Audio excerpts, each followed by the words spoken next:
Hello, everyone, and welcome to Sensemaker Live, which is our regular Friday lunchtime think-in from Tortoise. My name's Giles Whittell. I'm an editor at Tortoise. And Sensemaker Live is brought to you by me and colleagues, including Barney, who you might see on the screen, who do the daily Sensemaker newsletter, and also by Santander, one of our founding partners, who are great supporters of our journalism, and thank you to them. This time last week, the cry went out after our last Sensemaker Live, what are we going to talk about next week? And we were just beginning to hear that Chris Grayling was mooted as the new chair of the Intelligence and Security Committee. And Barney said, with some prescience, why don't we ask what's in the Russia report?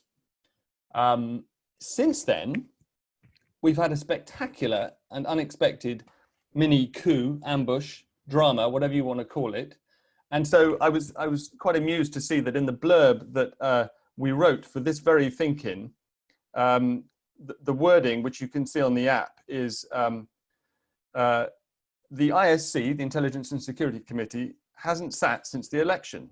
Now it has a new Tory chairman and a Tory majority. All that's still true, but at the time I wrote that, we thought that the chairman was going to be Chris Grayling. Of course, it is not Chris Grayling, it's Julian Lewis, who rather smartly teamed up with the four opposition members on the committee. And we now have a Tory chairman of the Intelligence and Security Committee who is not Chris Grayling. So that's one of the things that happened since we chose this subject. As a result of that, we have heard that almost certainly the Russia report, long awaited, is going to be published next week. And then since then, we've yesterday had a fresh round of accusations by the UK and other Western governments of hacking by the Russian state. Most startlingly of Western vaccine research in connection with COVID. And also we have a rehash of claims about Russian interference in last year's general election. So there's a great deal going on. This is even timelier than we thought it was going to be, which is appropriate because Sensemaker Live think-ins are supposed to be a bit of a mashup between the slow news that Tortoise specialises in and the old-fashioned fast news that roars past us all day, every day. A few ground rules for those of you who are not familiar with the drill, which I'm sure most of you are. This lasts an hour. It's recorded thanks to Zoom. And the point of it, even though we have some really high wattage Russia expert guests, is really that everybody who wants to pitches in. As you know, you can do so on the chat and you have an electronic hand that you can raise. And I'll see if people are concentrating enough to do that now. How many of you think that there is a connection between the fact that it now appears that the Russia report is going to be published next week and the fact that all of a sudden yesterday the government chose yesterday to accuse Moscow of hacking vaccine research and meddling in last year's election? And anyone who thinks there is a connection, please raise your blue hand. I thought of asking this question the other way around, and then I realized I might get absolutely no hands, but yes, there's a certain amount of skepticism. Right. I'm sort of surprised there aren't more hands up, but anyway. Brilliantly, one of our guests, Ed Lucas, is with us, but not yet at least on video. And if we did have images, they would be of him in a London park, which is entirely appropriate because Ed is an expert on all things Cold War. He's the author of The New Cold War, intimidatingly brilliant on everything to do with Russia. I know that from experience when we briefly overlapped as Moscow correspondents a lifetime ago. Ed, if you can hear me, I'd really love to start with your take on what on earth is going on. Does the government have a strategy behind its disclosures in the last 48 hours? And then after that, we could get to the framing question: what do you think's in the Russia report? But first, I'd love your take on what is going on right now.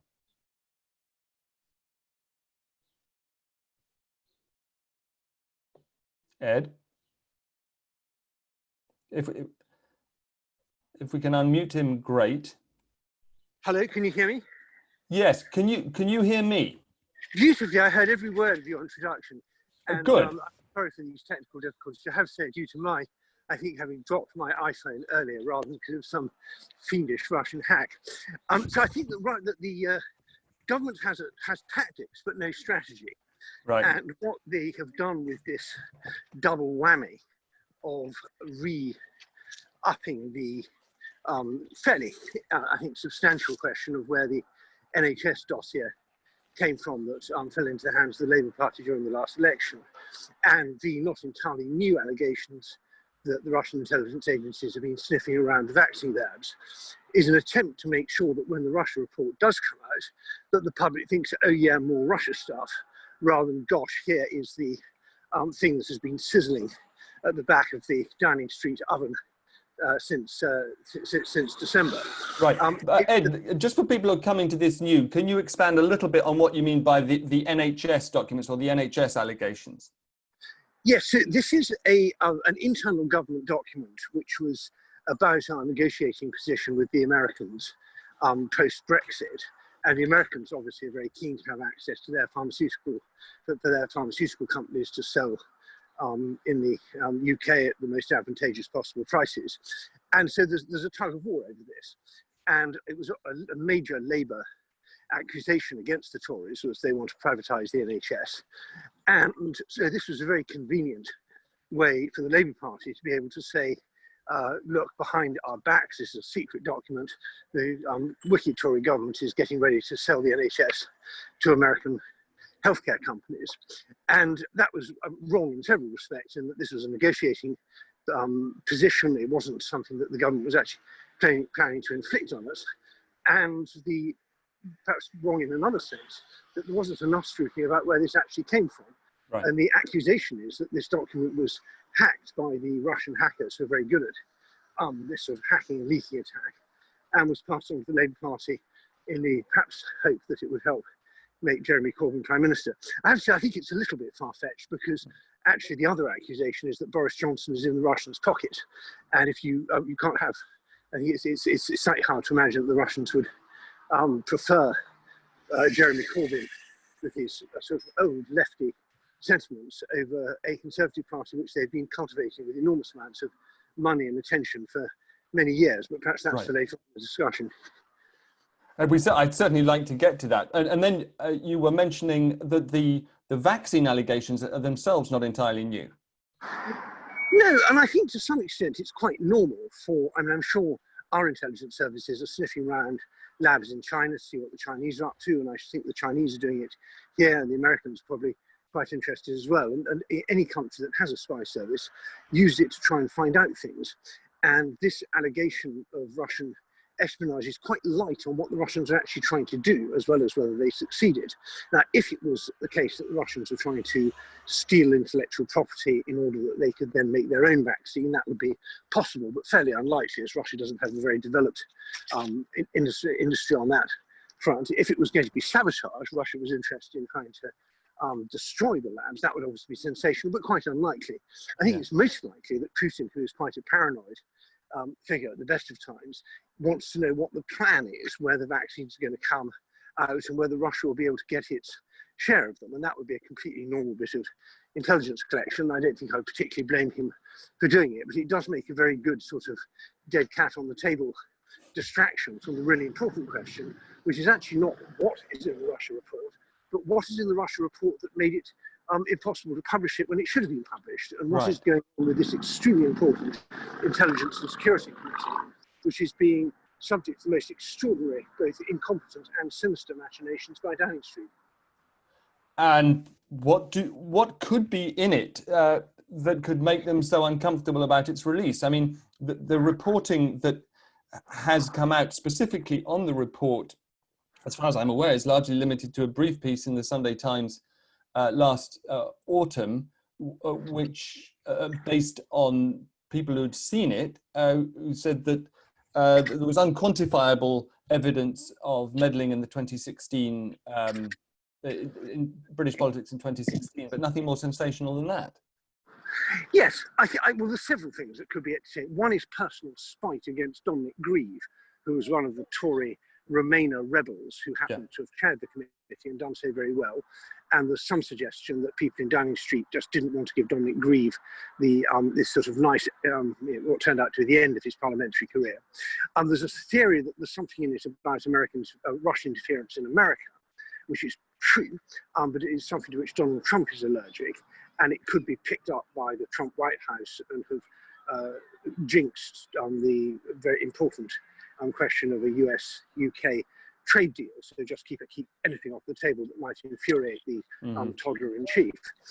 And then the third is that it will, I'm sure, make some reference to the fact that Russians are trying to influence our political system through a mixture of money and other things. And of course, that is also a fact. But it's also true that by far the most effective cultivation has been of the Conservative Party. There was a fair bit directed towards the Scottish Nationalist Party under Alex Salmond, but that's stopped now, and the SNP's become very hawkish on Russia. I think there's been a little bit on the Lib Dems, but who cares about them? There's been a little bit on the Labour Party, but more in the Blair era than now. And really quite a lot of questionable behaviour by senior Conservatives. So even if the report itself was neutral, once the report came out, it would put on the table a question that the Conservatives would very much like to keep off the table. Right. Well, that's really helpful. Thank you for that summary. And we kind of envy you being out there in the sun in Hyde Park.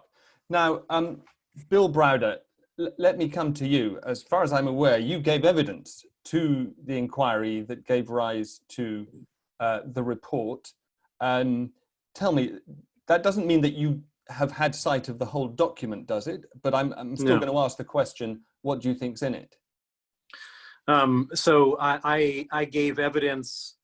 I should say, I haven't introduced you properly, Bill. I'm so sorry. Many Tortoise members know exactly who you are, but the founder and CEO of Hermitage Capital Management, a long and initially extremely successful career as an investor in post-Soviet Russia. The story of how that collided with the authorities is told in your great book, Red Notice. I'll leave it there, but carry on. Great, thank you. So I was one of the people invited to give evidence in the Russia report. The reports, or the mandate of the Intelligence and Security Committee was to look at ways in which Russia was interfering in the UK political process.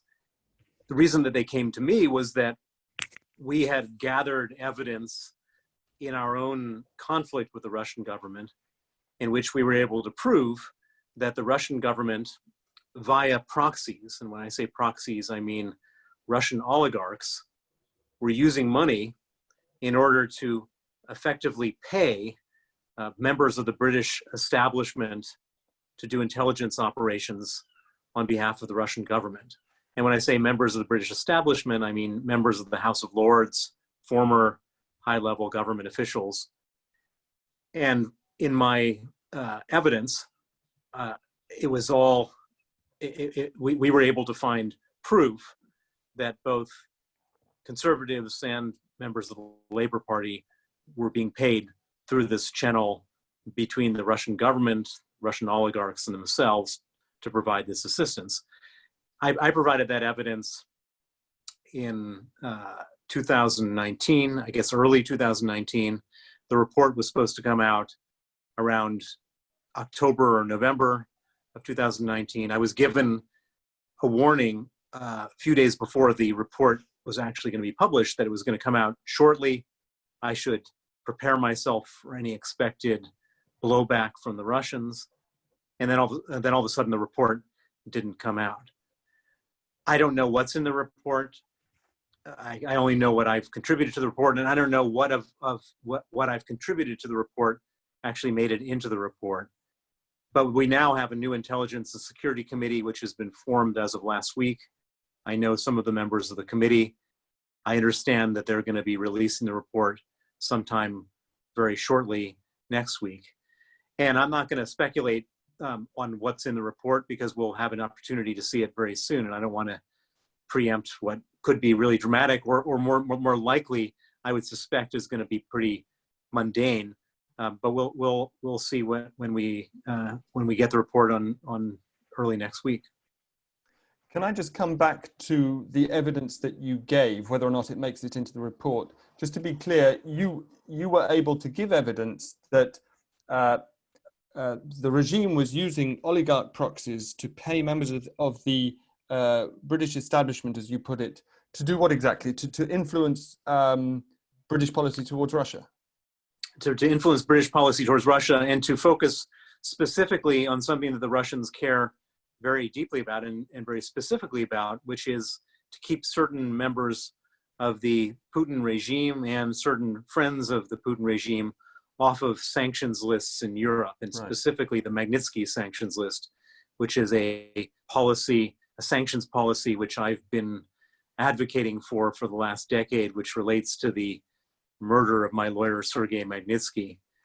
And these Russians wanted to stay off the sanctions list and hired members of the House of Lords and the British establishment to keep them off the sanctions list. And and we have evidence, we have leaked emails, receipts, etc., showing that this has happened.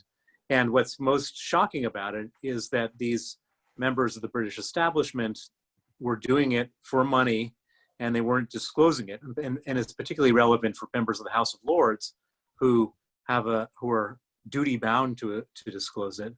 And it raises very, very serious questions about the level of transparency, the conflicts of interest, and other things which should be dealt with and perhaps should be illegal. Bill, I've lost track of what is and is not public record already. Can we name these people here in this conversation? Yeah. So we have in our evidence, we have Lord Goldsmith, the former Attorney General, who is a member of Labour Party and who's a politician who's a lawyer working for an American law firm. On the conservative side, there was a firm owned by Linton Crosby called CTF, mm-hmm. and quite a few others who I probably would rather not name, but it's mm-hmm. all out there in the public domain. And we should stress that at this point, these are bodies and people on whom Bill gave evidence. We don't know yet how much of that evidence has made it into the final report, but we may soon. At the time when you were told that actually it was not being published last year, who told you that, and were you given a reason? I was never told that it was not being published. I was only told officially by the Intelligence and Security Committee clerk that it was going to be published. I was given a date, which was a Friday, and I believe in November.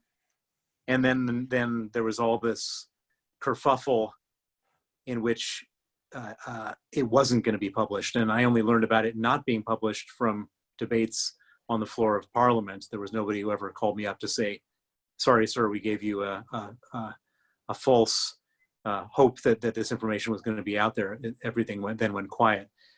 And that was the last I heard from anybody right. officially in the Parliament. Now, before we move on, we should talk briefly about the UK Magnitsky Act. So correct me if I'm wrong, but you've recently been able to announce, or it is a fact, that there, after 10 years of campaigning,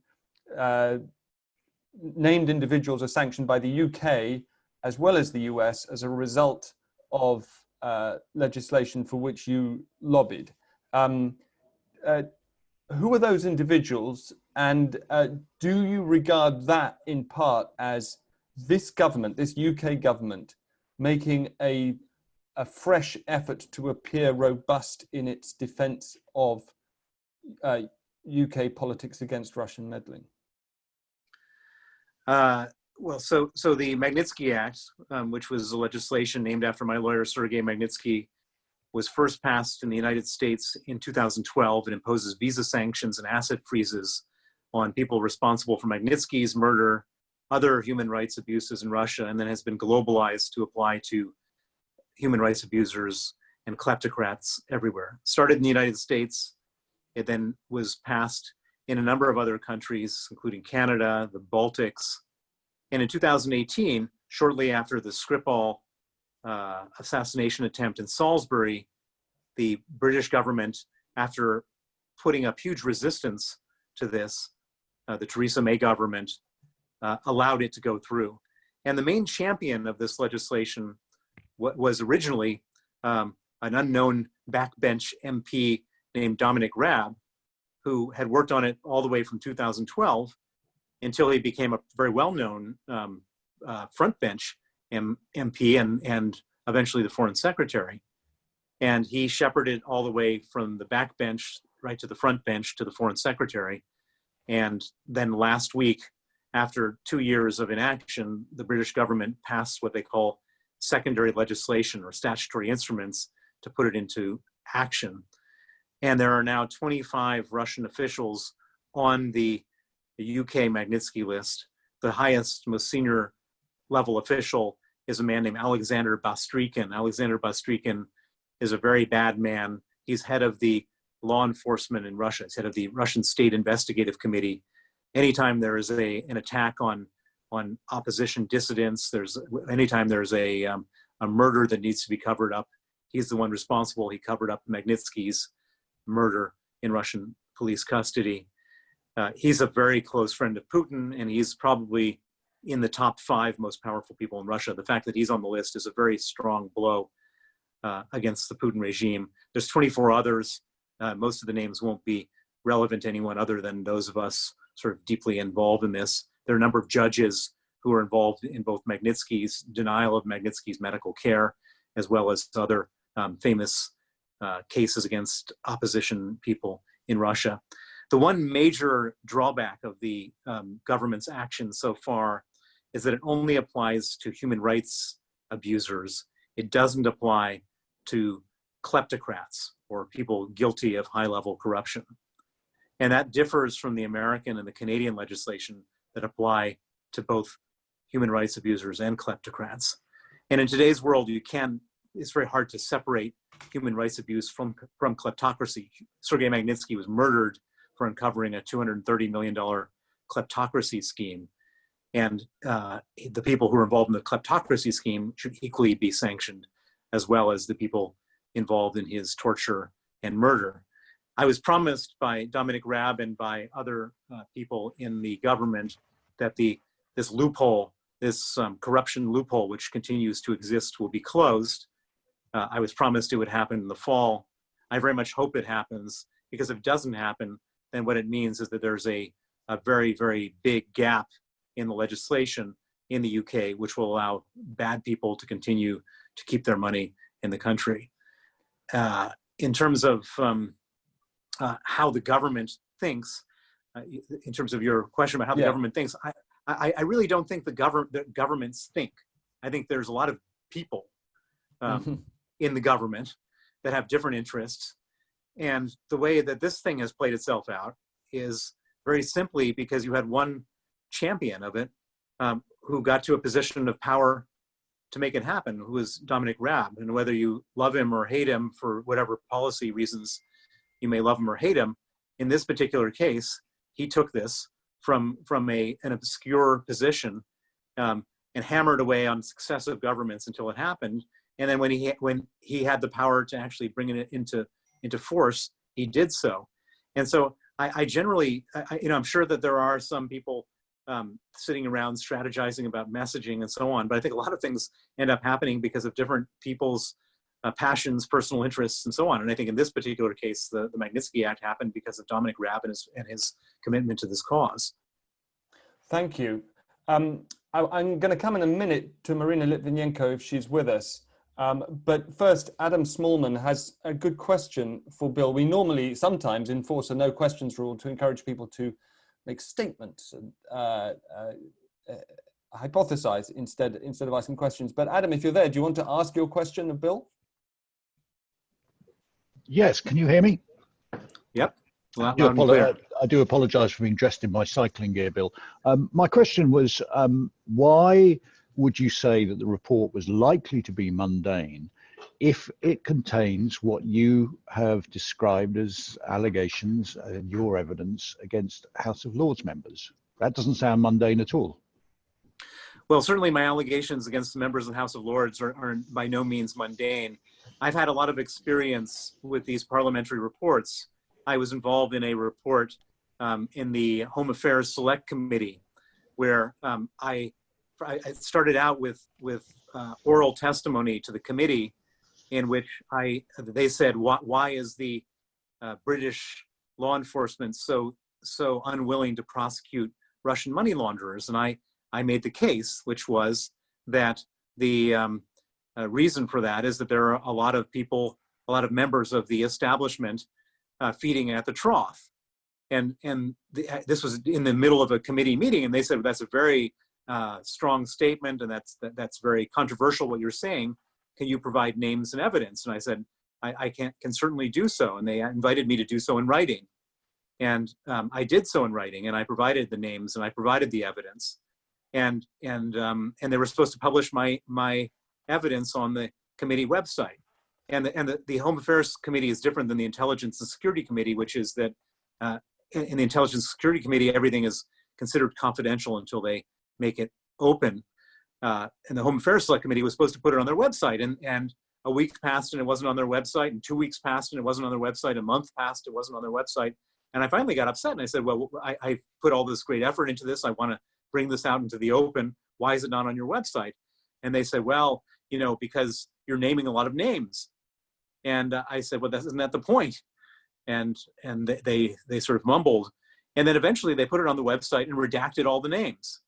And so I don't have a huge amount of confidence that all the hard-hitting stuff that I put into the report will find its way into the public domain. I'd be very pleasantly surprised if it was, but my experience with this is that they tend to be dumbed down and made much more palatable to everybody. And probably the hardest hitting stuff wouldn't make it there. But who knows? Let's see. We'll find out next week. Thank you. Just on a sort of logistical point, we encourage everybody to join under their own name. If by any chance, Marina, you are listed as a participant under a different name, maybe you could send a message to Barney to let him know you can do that privately with using the same windows as the chat function. But in the meantime, two people have patiently had their hands up. Anthony McCann, can we come to you? What did you want to say?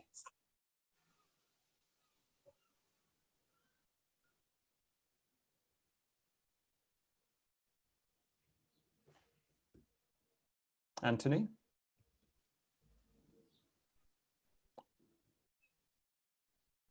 Hi, Anthony, can you hear me? Can we unmute Anthony? I'm sorry if we can't get to you. Can we go to David Nash?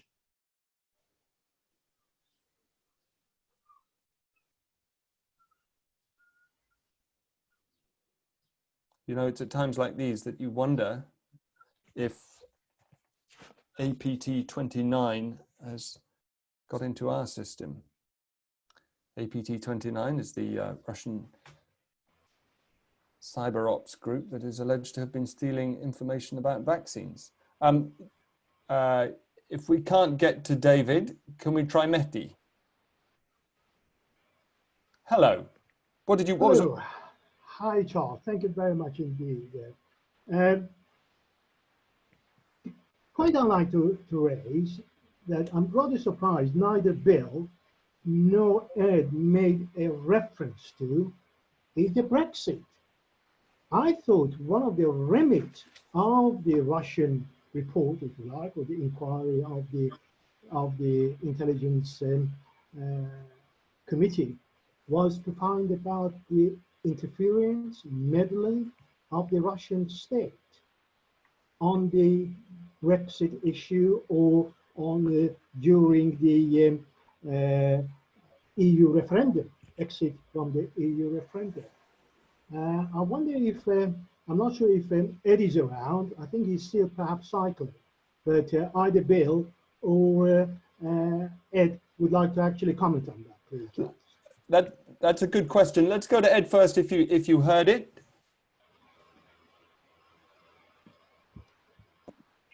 Yes, I'm sorry, I didn't quite understand. I heard the question, I didn't completely understand it. So could you just... Well, Mehdi was asking, was expressing surprise that neither you nor Bill had mentioned Brexit because it's commonly considered, or at least debated, that Russian meddling in British politics included encouraging voters to vote leave in 2016. Yes, can you still hear me? So I think we've got to understand the way I gave evidence to the committee as well. And I think I was in the morning and Bill was in the afternoon. So I had a very similar experience. And I think it's important to understand that there are really two things going on here. There is the public report, which is what we're talking about. And there's also the classified report, which we haven't mentioned so far. And in the evidence they take, 99% of the evidence, usually, perhaps it may have been different this time, is from the agencies. So they ask MI5, MI6, GCHQ, the other bits and pieces, questions, and then they often come back and say, well, that's interesting, can you explain a bit more? And the bulk of the evidence they will have taken will have been from those agencies, and they also get access to stuff that our partner other allies, particularly the so-called Five Eyes, have provided. And that, in that report, I think it's highly likely, this classified report, that there will be some very detailed stuff about election interference, including perhaps evidence that we have of who ordered what when, whether it was, how the tasking happens and which the different agencies are that are meant to make that happen. But all that stuff is scrubbed from the public report, which is designed, to be as informative as possible, but also not to give any clue about sources and methods. And I think the particular thing with Brexit is this is a very bipartisan committee, and certainly when I was giving evidence, if I hadn't memorised the names of the MPs beforehand, I'd have had hard to know who was Labour and who was Tory, or indeed who was pro-Brexit and who was anti. So they were very carefully not approaching it through a partisan lens. But I think whatever your view is of Brexit, we obviously want to make our minds up ourselves and not have it influenced by the Russians. And that's true of the last general election and doubtless of the next one too. Well, that's very interesting, and it makes me very angry. The notion that something of such consuming and immediate public interest should be able to be kept under wraps in what we naively think of as an open democracy. But I'll try and get past that. But I think, but Giles, to be fair, this wasn't the IC. You should be angry with the Crown Prosecution Service for failing to nail any criminal behaviour. You should be angry with the Electoral Commission. They're the frontline police. It's not the job of MI5 or MI6 to preserve the integrity of our election system. It is their job to try and find out a bit more about who's actually who may be up to mischief. Understood. But the idealist in me hopes that somewhere in the process of getting their evidence for this kind of report and producing the report, given that it's parliamentary and we vote for Parliament and we pay their salaries, we might be privy to the information. But I do take your point. I think we can. By the way, I would like at some point to come back to this question of Brexit. Candida Watson described that vote as a triumph for Putin's aim of weakening Europe and sowing discord. I think it's a very interesting question, the extent to which Putin / the Kremlin more broadly does act with such deliberation and sort of evil genius, as it were, But if we can come to Marina Litvinenko, it would be great, because she is living proof of brazen, murderous meddling in this country. You're a campaigner for justice and an author in your own right. Your husband was Alexander Litvinenko, who was poisoned to death by people who have been shown quite clearly to be acting on orders of the FSB. Thank you for joining us. In light of your personal experience and the brazenness of your husband's assassination, and the Skripal Novichok incident in Salisbury since, I wonder, what do you think could possibly be in a report that would make the government so sensitive? Because it's not going to be anything quite so sensational as what you've lived through, is it? First of all, good afternoon, everybody, and thank you very much for having me. And I believe it's a very important part of this report. It's a money, follow money. And you know, is a major of donors to Conservative Party is a rich Russian. And this question was raised many times since 2014, when it's lady, a wife of ex-minister of finance from Russia, donated her money to play tennis with Boris Johnson and David Cameron. And it was not last time, it was many times. And now we know Lyubov Chernukhina is a major donor as a woman, and she donated for 5 years 1.6 billion pounds. And you know, there never be billion or million? Millions, right. Sorry. Millions, yes. And I think, and she's not alone.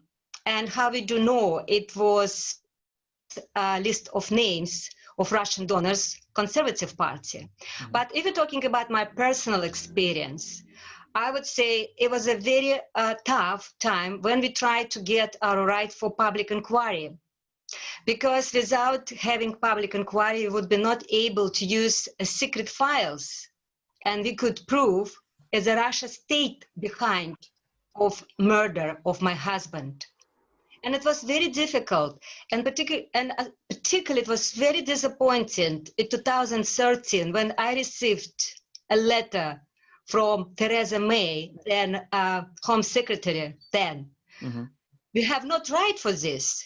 And one point was because it could be damaging for international relationship.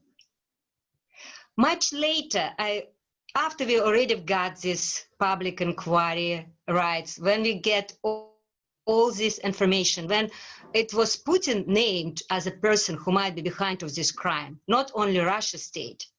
And in 2016, when we released this public inquiry report, what happened? Nothing. Happened 2018, Salisbury and Skripal. But much later, I realized, in the same time, in 2013, when we were waiting for decision of British government, it was fundraising event for Conservative Party, when it was not only Russian donors being in this event, it was person who represented Putin. And this was big program, how to improve image of Russia in UK. What I see now, it was a balance between give to us right for public inquiry and to keep this politics and to build good relationship with then Russia. But now after 2018, what happened in Salisbury, we know we can't be just so relaxed and try to make a choice what you have to do and what you have to prefer. And now when we were waiting for this Russian report for so long and have a lot of discussion, why didn't happen in November, why didn't happen before general election, why didn't happen straight after, it was sometime excused. And now we have another one, it's a hacking of this all materials for vaccine. It's another one. We always try to prove if you're showing your weakness or your weak side, you would be targeted. And what we have now.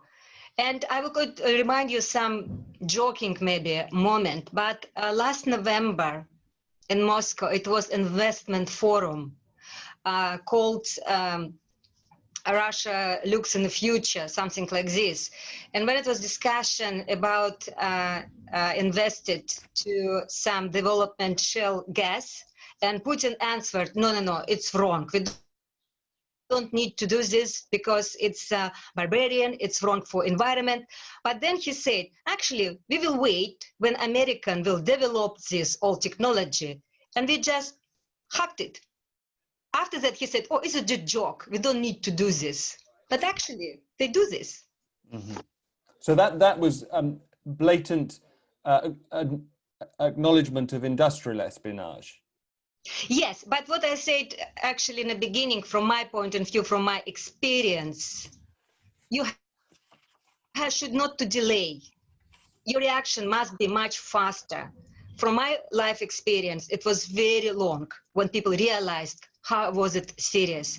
In 2018, when in Salisbury, this accident, and when Skripal was attempted to poison, reaction was faster.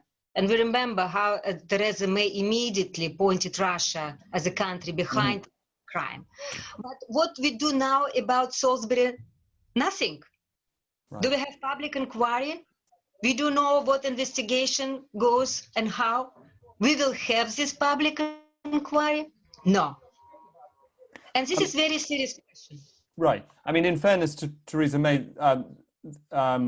she was in charge at the time, yes. We did expect the Prime Minister, yes. A very large number of spies. And curiously, the Trump administration, perhaps pushed by Congress, did the same in the US. But I want, Marina, I want to come back to what you said earlier about what happens if you're not tough with Russia in a way. There's a chapter title in Ed's last but one book, which was published 2 years after your husband's murder. Chapter 4, Why Money is Russia's Greatest Strength and Our Greatest Weakness. Do you think that we are weakened by naivety or a love of Russian money? Which is our greatest weakness in this country? I don't like to criticize British society because I'm a British citizen too, and I'm very grateful to this country when they accepted us as a political asylum seekers. But sometimes I see a business going first, and I saw this. In 2009, just before Tory government was predictably in this country, it was a strategy in Russia and in the UK as well, to start to build a new relationship, even without solved this case of killing my husband. And this was radioactive material using in the streets of London.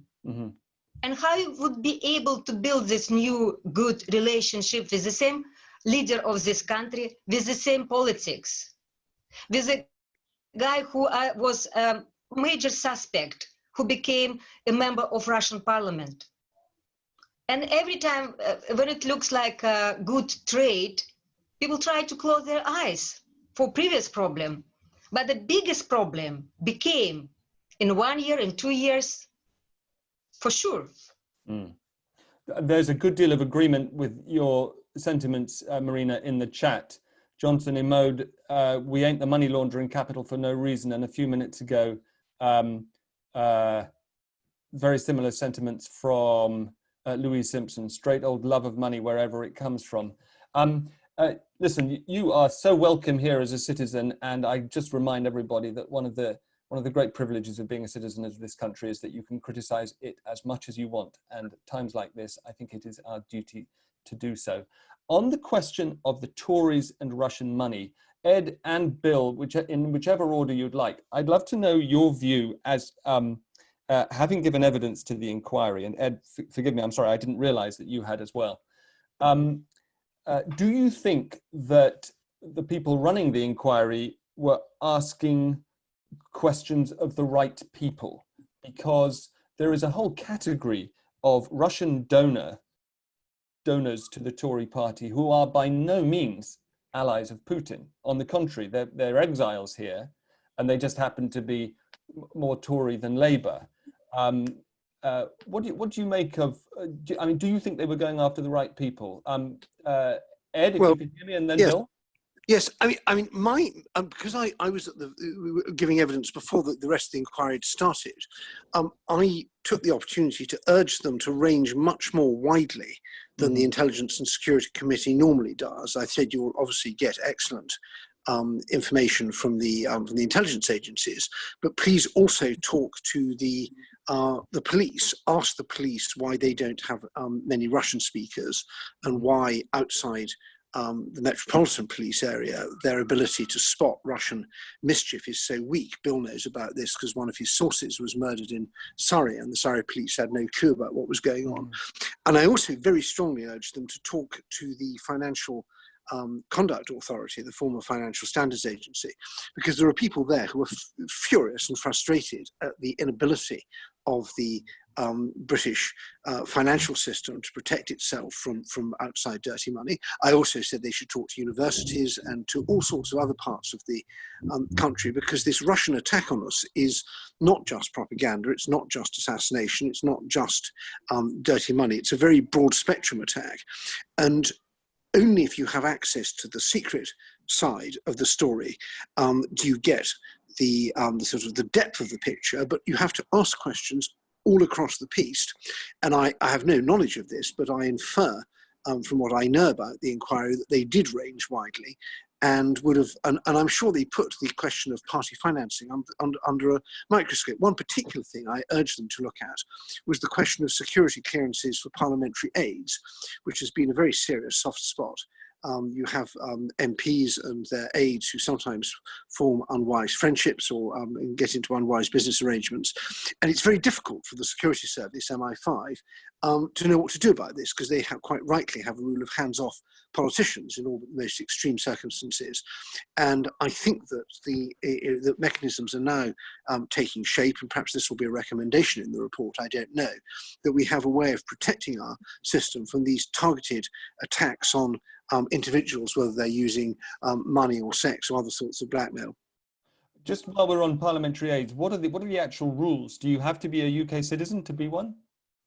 No, and there was a very famous case where a Russian citizen who was in considerable difficulty with MI5, although they failed to have her deported for espionage, but she was the aide to a Lib Dem MP who was actually on the Defence Committee, and not only an aide, having an affair with him, and also, because she was very energetic, having an affair with the Russian desk officer at NATO over in Brussels. So she was this was a really spectacular case where our authorities found it really difficult to get to grips with what was going on, and when they did, found it very difficult to get the public evidence they needed to persuade an immigration tribunal that she should actually be deported.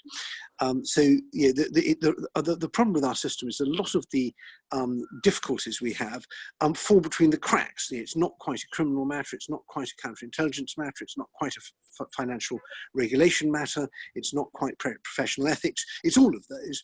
And we tend to retreat into our own silos rather than trying to take a whole of government and indeed whole of society approach, which would protect us against these attacks and also deter them from happening in future. Thank you. I'd like in a moment, if Candida Watson, if you're interested in articulating what you've been saying in the chat about, if I can summarize it, British hypocrisy, I'd like to come to you. But first, Bill, on the question of whether as far as you can judge, the ISC did a good job of, as Marina puts it, following the money. Do you think they did? Well, we have no idea until we read the report. The report will get out next week, and we'll see what they did or didn't do. But let me just touch on a few things that Ed said before, where I mean, he's been very critical of the government, but I don't think he's critical enough in the sense that a lot of stuff doesn't fall between the cracks. We have brought evidence to British law enforcement about Russian organized crime, Russian government-connected organized crime, laundering money in the UK connected to the murder of Sergei Magnitsky. And we brought it to every single law enforcement agency in the UK. We brought it to the Serious Fraud Office. We brought it to the what was called SOCA before. We brought it to the National Crime Agency. We brought it to the Metropolitan Police. We brought it to the HMRC. And not one of them wanted to take up a very standard black and white money laundering case. Why they didn't want to take it up, we don't know. But I actually was approached at one point by somebody from the National Crime Agency who had left the National Crime Agency. And he came to me to apologize, to say to me, I was the person in charge of your case. I believe the evidence you provided was substantial and credible, and I wanted to pursue it. And I was told by my superiors not to under any circumstances. And so I think that there's a problem, a very deep a senior official from the NCA. He was no longer at the NCA. Right. He had left the NCA, but he was the one in charge of my case when our case was rejected. And it's there's something deeply rotten in the UK when it comes to investigating crimes emanating from places like Russia. Why is that? It could be that they're just afraid of going up against expensive lawyers and they don't want to lose cases. It could be that they don't want to rock the boat politically, or it could be that there's actual corruption. And I don't say that lightly. I don't say that lightly because we've discovered in a different country, in Switzerland, that the most senior Swiss law enforcement agent with Russian expertise was actually taking bribes from the Russians. And so it's entirely possible the same thing is happening in the UK. But what I would say is that there's something deeply wrong with the British establishment, the British law enforcement apparatus when it comes to very simple cases. And when you come to cases that aren't so simple, when it comes to election meddling, et cetera, I would have no confidence whatsoever that they would be able to prosecute these cases properly. And so, the Parliament can bang their fists all day long, as they have in my cases to do with money laundering, but they can't make the law enforcement investigate. In fact, all they can do is get the government to then pound their fist. In our case, after the Parliament was pounding their fists, then the government started pounding their fists, but the government doesn't control law enforcement agencies. Right. Law enforcement agencies are separate from the government. And so you end up with this completely dysfunctional system in the UK, which allows Russians to do whatever they want and smile and laugh at us as they're doing it. So I was going to say so true, but I'd hate to prejudge it. But before we run out of time, I was going to try to come to Candida, and Mark Turner with your hand up. I'm not missing that. Candida, are you there? I am. Can you hear me? Yes. I wanted to say that I think that it's wider than a question of just Russian money. We're one of the things that the UK prides itself on is the centrality of the City of London, and the fact that people from around the world choose to use our courts to fight their legal cases. It is going to be key to a successful life after Brexit, that remains strong.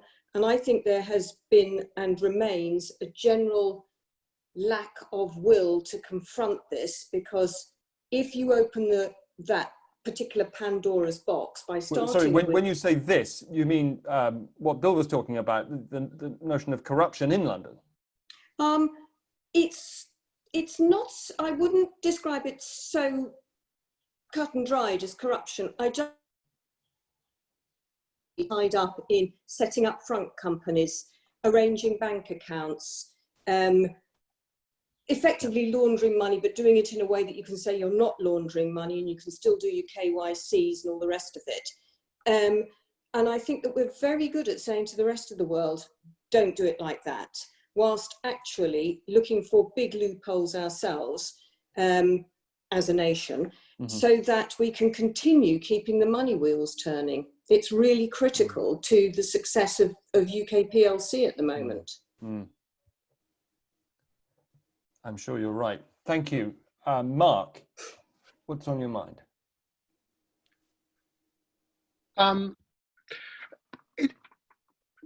The thing I posted about IP addresses and that stuff about the GRU using DC leaks on a public IP address, and whether that's insouciance or whether that's incompetence, it kind of plays back onto what we've just been talking about. Because I think there is a hope that in some of the Russia report stuff, we'll see stuff from GCHQ or other information which tells us things which shell companies and the normal investigative techniques that we use to find stuff out doesn't tell us. Because because the internet's kind of public, it has to give you information. So I'm just wondering whether anybody kind of holds that hope that in a way that we can't investigate things as normal citizens, that GCHQ may have put stuff in there that is useful to know. Edward, did you hear that? Do you have a view on that?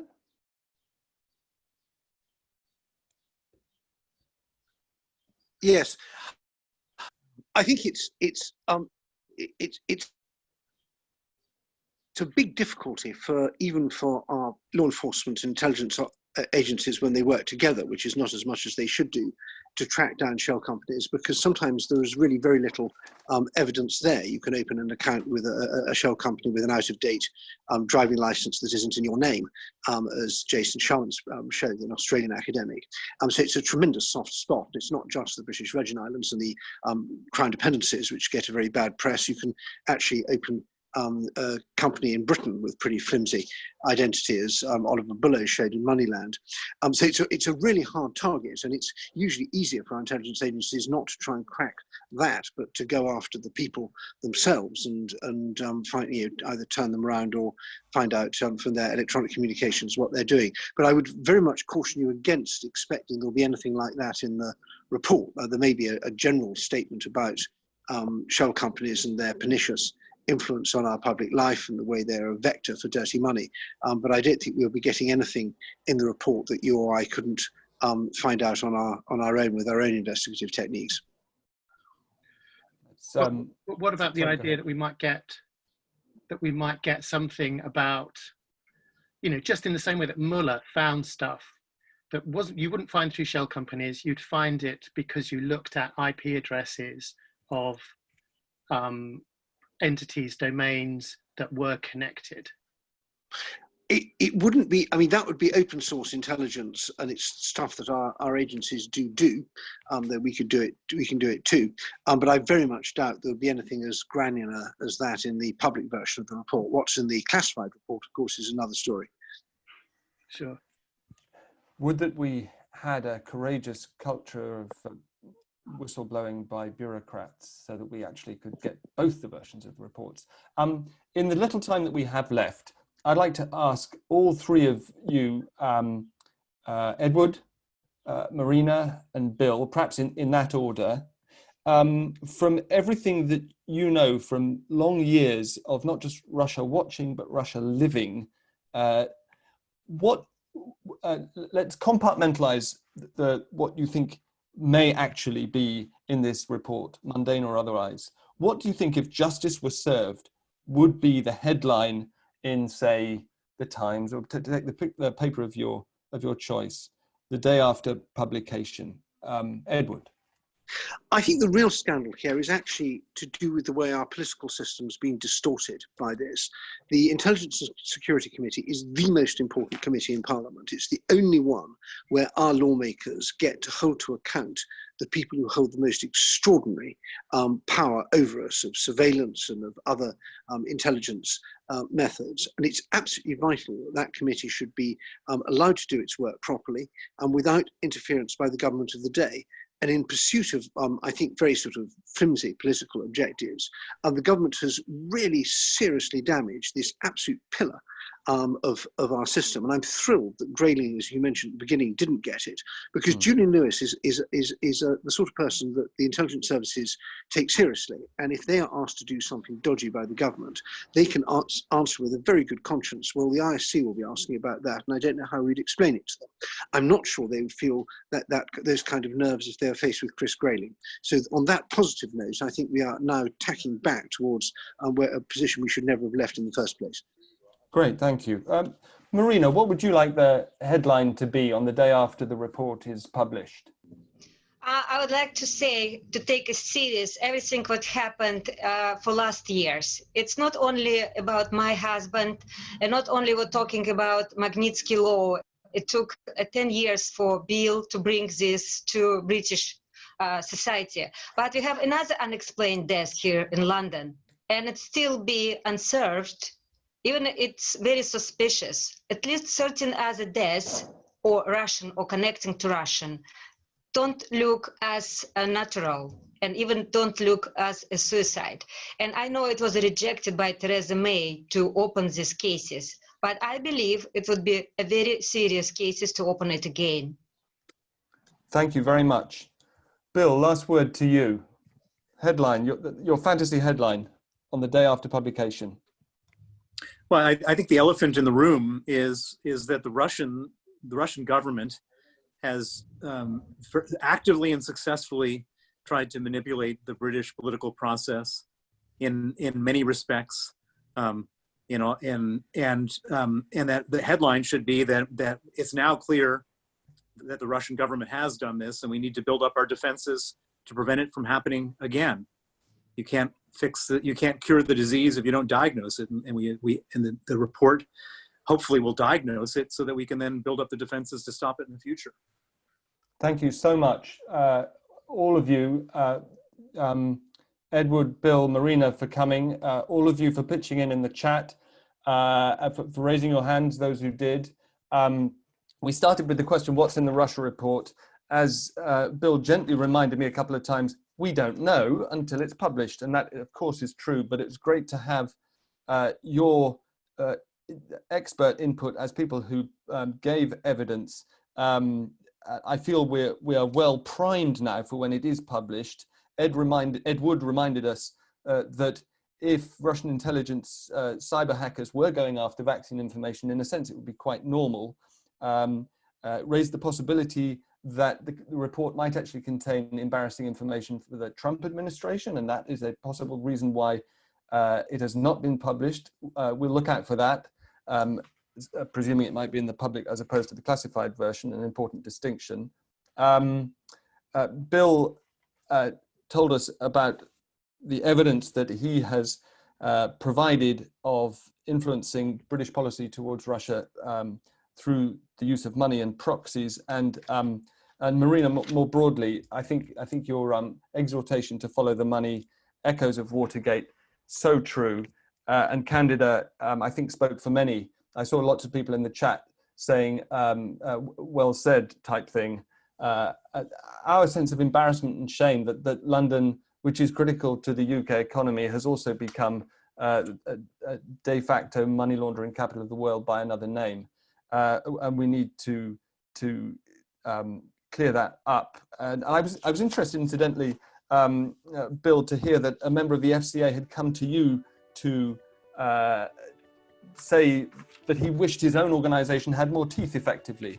And I think it's interesting to consider that people inside these organisations are as frustrated as outsiders sometimes are looking in with them as bodies. Anyway, there's a great deal of specific stuff for us to go after at Tortoise, including those 13 unexplained deaths. I know HuffPost or was it BuzzFeed had a go at that, but there's a tremendous amount of reporting still to do. We won't give up. It's 4 minutes past. Thank you all very much for sticking with us to the end. I found it completely fascinating. We can't clap, but I would like to thank our speakers again. And we can wave. Have a great weekend, and we'll see you all again for the next Sensemaker Live.